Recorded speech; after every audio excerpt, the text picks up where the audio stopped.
Vamos lá, pessoal. Terceira parte do nosso vídeo sobre metabolismo de ferro, né? Para não ficar muito cansativo para vocês e nem para mim também, tá?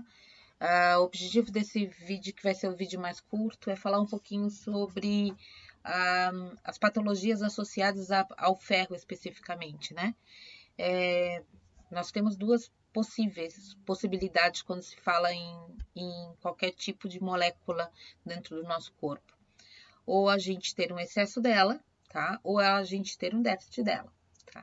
É mais comum, no caso do ferro, o déficit. E o déficit provoca o que a gente conhece como anemia ferropriva. Uma das anemias que são passíveis de serem observadas pelas pessoas de uma maneira geral, tá? A ausência ou a diminuição dos níveis de ferro associa-se exclusivamente à anemia ferropriva.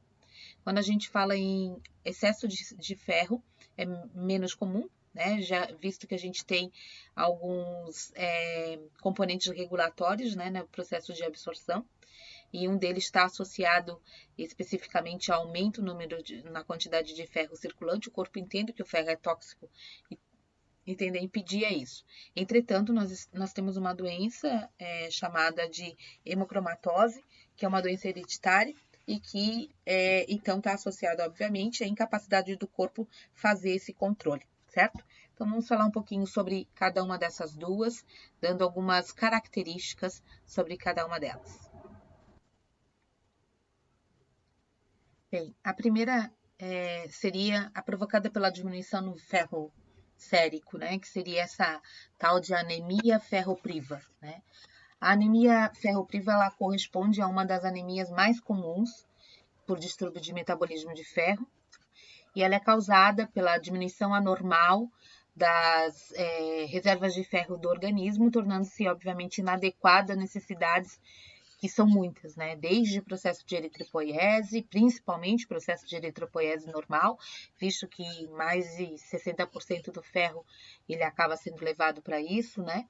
E principalmente em pessoas que esse processo é essencial, né? Como nas crianças, nas mulheres grávidas e também nos idosos, né?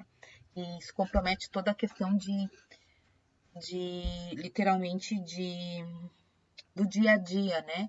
De atividades, né? De energia para as atividades diárias, certo? Bem, a etiologia da doença pode-se dever a uma série de processos, né? Pode ser, como a gente vê aí, por deficiência de ferro na dieta, quando a gente tem uma dieta vegetariana ou tem quadros de anorexia. Pode ser por causa de dificuldade de absorção desse ferro lá no intestino, como na doença celíaca, em gastrite atrófica, em gastrite provocada pela bactéria, né, Helicobacter pylori, pela perda de sangue gastrointestinal, que pode ser por esofagite, gastrite, úlcera, doença inflamatória intestinal, infecções parasitárias, né? Pode ser decorrente de perda de sangue urogenital, no caso de hematura, neoplasias urogenitais, tá? Por aumento de input de ferro, quando a gente tem isso na infância, na gravidez, na lactação, então, principalmente a mulher grávida que acaba passando a sua dose, né, diária para o feto, tá? E por desordens no metabolismo de ferro, como, por exemplo, a mutação da DMT1, que é aquela proteína que faz a absorção, né, do ferro M, tá? Que normalmente também está associada à anemia microcítica, que eles chamam, e acumulação de ferro hepático, tá? Bem, no caso das anemias, nós temos uma série de sinais, né, ou sintomas, que são transversais às outras anemias, né? A palidez, a pele mais esverdeada, estomatite, atrofia de papila, línguas, glossite, achatamento das unhas, disfagia, nas crianças muita fadiga, né, muito cansaço, pode na criança também estar associada a problema cognitivo, de crescimento, tá? E a gente tem como principais tratamentos, estou falando de uma maneira muito geral, que com certeza eu não sou médica, né? Vocês sabem disso. Tô falando, a gente vocês, futuros médicos, terão isso melhor em outras disciplinas com certeza, tá? O tratamento consiste principalmente na administração de sais de ferro por via oral, tá? Normalmente o escolhido é o sulfato ferroso, tá? Basicamente são de 3 a 5 miligramas por quilo por dia de ferro. Isso acaba reduzindo normalmente em poucas semanas os quadros sintomáticos, né? E além do sulfato ferroso, pode ser também o glucanato, fumarato ou succinato ferroso, tá? Deve-se incluir também os suplementos de ferro, incorporar na dieta alimentos ricos em ferro, como as carnes, como os grãos, né? Como o feijão que eu comentei lá com vocês, tá? E para aqueles que não conseguem, por algum motivo, né, absorver o ferro pelo trato gastrointestinal, ou caso ocorram muitas náuseas e outros desconfortos gastrointestinais, tá? Normalmente, esse tratamento é efetuado por infusão, né? E normalmente se utilizam medicações como Noriporum, Anemifer, Combiron, essas coisas aí, tá? Que com certeza vocês vão ouvir melhor de alguém mais preparado em relação à parte de farmacologia, tratamento, tá? Então é basicamente isso, tá, gente? Pode ser também administrado por via muscular e intravenosa, né?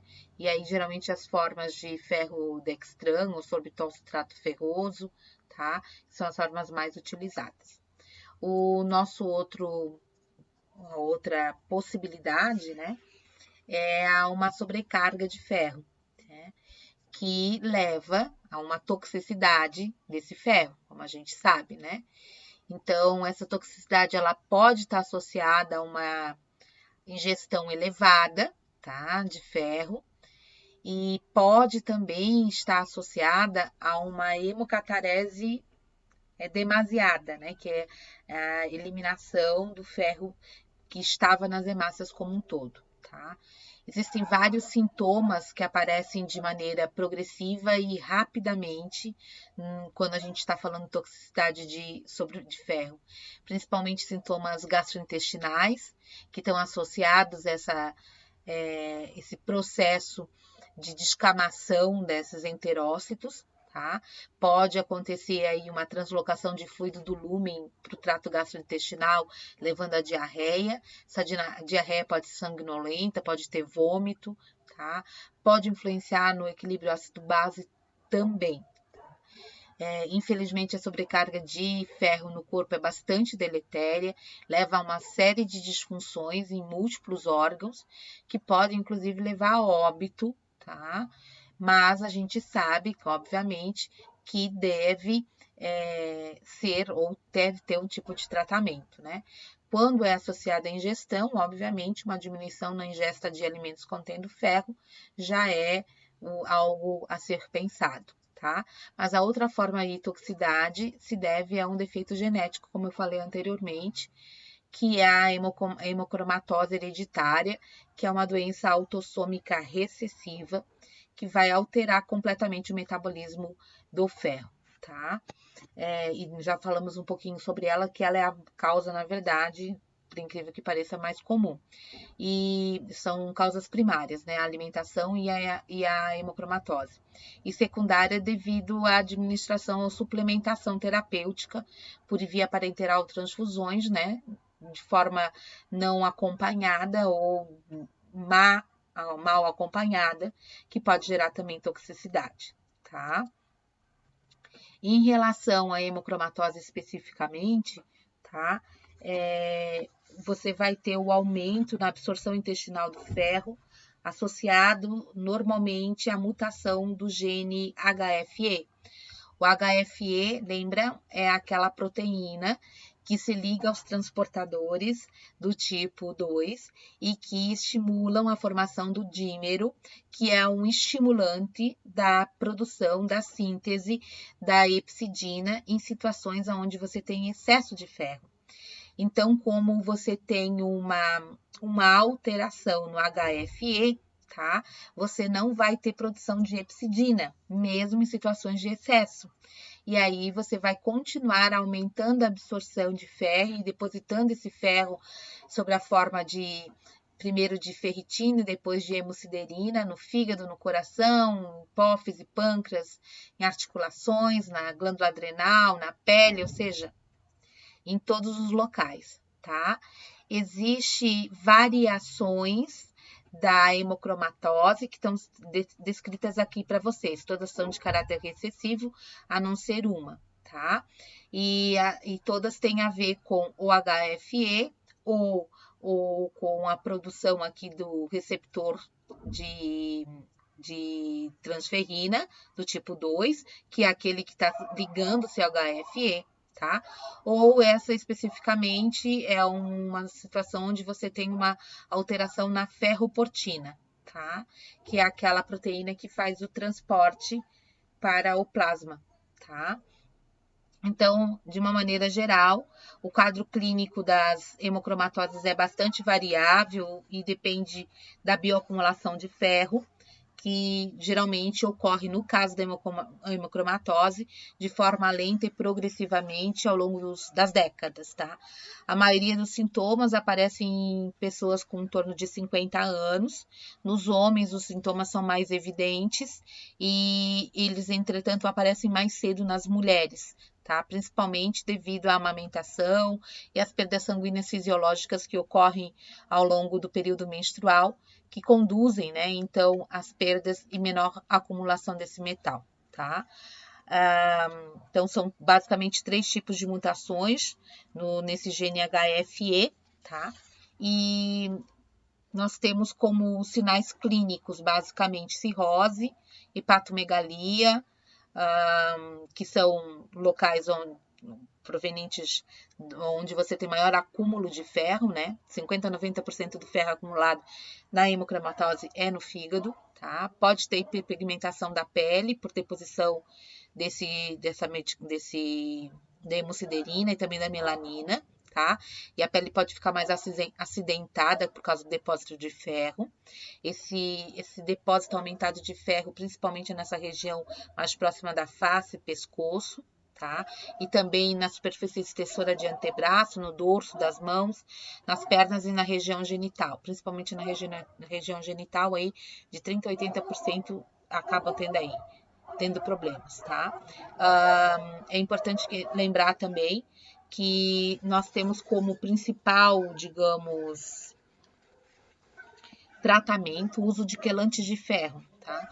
Os quelantes de ferro são sequestradores de ferro circulante, como é o caso da desferrioxamina, tá? Da deferioprone, que é um comprimido, e dessa defercirox, também de um comprimido, tá? E é importante que se compreenda que a partir do momento que você tem a presença desses quelantes, eles acabam sequestrando o excesso de ferro, isso diminui os efeitos e os sintomas provocados por ele, tá? Então, aqui tem alguns dos principais sintomas associados ao ferro, tá? A hemosiderose secundária, tá? E algumas primárias, ok, gente? Então, é basicamente isso que eu queria falar para vocês, certo? No próximo vídeo, nós vamos falar especificamente sobre o diagnóstico desses distúrbios, tá? O que é utilizado, o que é feito para fazer o diagnóstico desses distúrbios. Até o próximo vídeo, povo.